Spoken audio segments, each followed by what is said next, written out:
have been invited here tonight to speak. I got this invitation a few months back, and I was like, what? Maternal mortality? That's not my fish and chips. My fish and chips is peace and security. And then, while in the process of just thinking, do I want to take this? I got another invitation, Women Deliver. And I was like, what? Another maternal thing? Then I got another one from UNFPA inviting me to be a member of the newly established African Women's Leadership Network on reproductive and maternal health.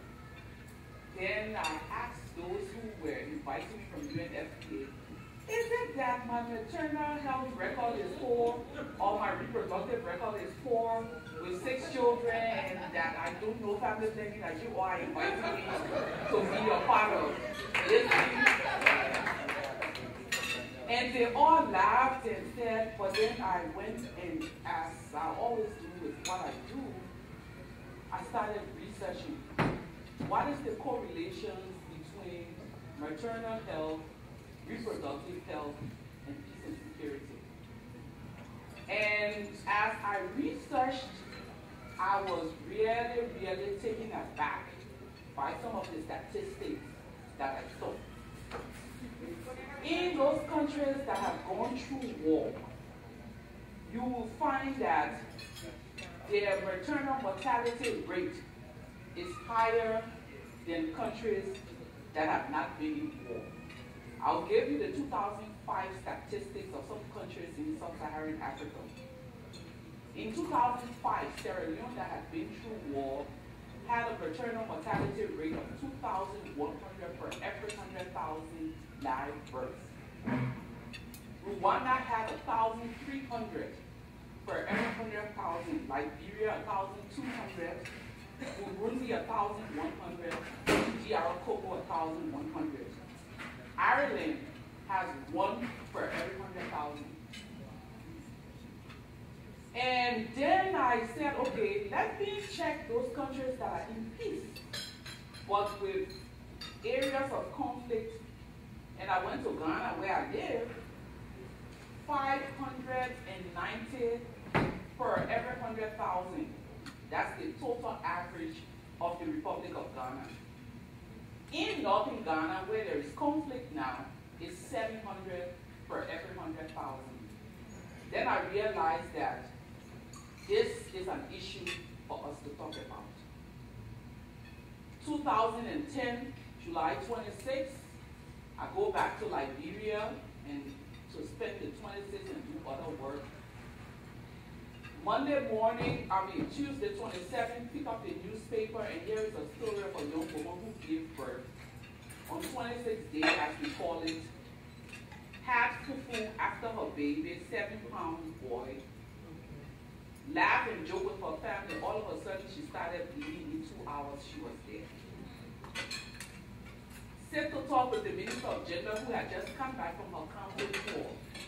And she has been to a village in Bon County, Liberia, where they took her to 11 fresh graves.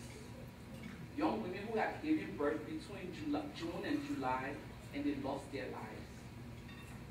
Today, Liberia's maternal mortality rate is 994 per every 100,000 live births. That is still too high. If you look at the issue of maternal health, there is no way you can talk about maternal health without looking at the issues of women's rights, because their rights are closely associated with the whole issue of reproductive health and reproductive rights. And if you have a country where violence against women is still prevalent, you are bound to have those problems. There is a group at the Columbia University that's been working in Liberia, and they gave the following statistics. 49% of our women in Liberia still suffer abuse, physical, psychological, emotional. 36% lack access to family planning. 76% have problems accessing health centers. 53.6% have problems with funds for treatment. According to the Minister of Health, Liberia needs 1,400 professional midwives. We have only 300. To date, we have only 23 national doctors. Yes, we have foreign doctors working in Liberia, but we have only 23 national doctors. In the entire Republic of Liberia, we have only 3 dentists. You would want to say to yourself, but these are just statistics. But these statistics are real. And the whole issue of maternal health, maternal mortality, reproductive rights and health of women is so an issue. 2009, February, I go to Liberia, pre-colloquium, working for, doing some project with some young girls, and I'm 4 months pregnant with this baby. I go to eat at a restaurant, and by 7 p.m. I'm having gastric pain. And this is Monrovia. I go to one of the hospitals that is quote-unquote the best. And they gave me a medication that is supposed to take the pain away because according to the doctor on Tuesday, I was having gastric pain. I go back and the pain increased by 50%.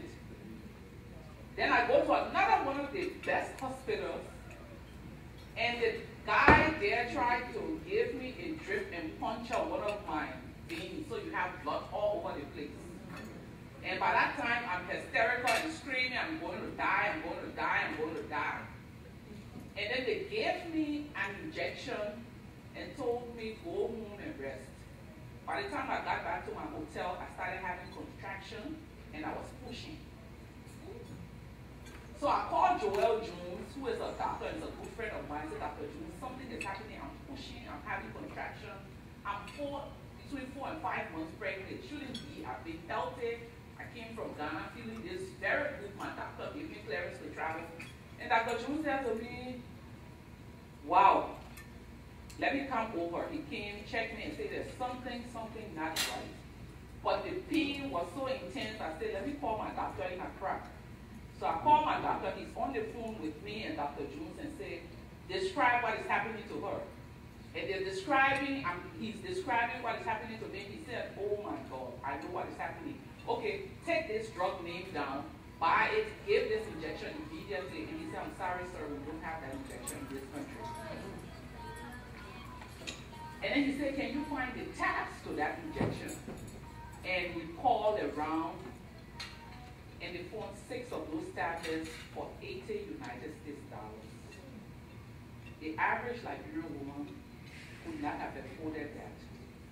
I take this pill, and then the next morning I'm on the first flight, airlifted out of Accra.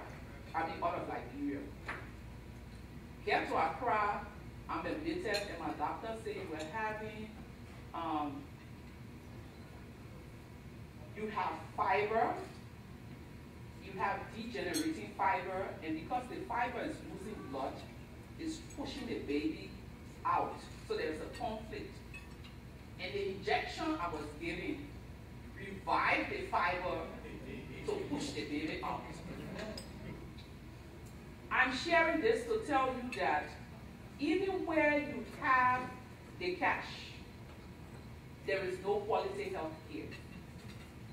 And if this is Monrovia, think about the rural community.